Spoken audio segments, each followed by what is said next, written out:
સુરેન્દ્રનગર જિલ્લાના સૌરા તાલુકાના ગામ પાસે 1.5 કરોડના ખર્ચે બસ સ્ટેન્ડ બનાવેલું છે, પણ ખાલી શોભાના ગાંઠિયા સમાન હોય તેવા દ્રશ્યો સામે આવ્યા છે।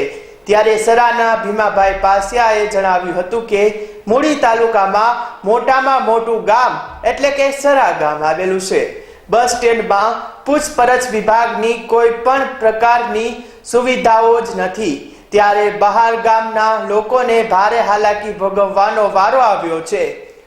આવડું મોટું બસ સ્ટેન્ડ બનાવેલું હોય પણ કોઈ પણ અધિકારીને પૂછપરછ વિભાગમાં બોસદવામાં આવેલા નથી, ત્યારે સરકાર દ્વારા સૂચનાઓ મુજબ દરેક બસ સ્ટેન્ડ ઉપર એક અધિકારી હાજર હોય છે, પણ કોઈ પ્રકારની સુવિધાઓ મળતી જ નથી અને કેટલાક સમયગાળાથી તાળાબંધી કરવામાં આવી છે। અહેવાલ પરમાર ભગીરથસિંહ, મૂળી।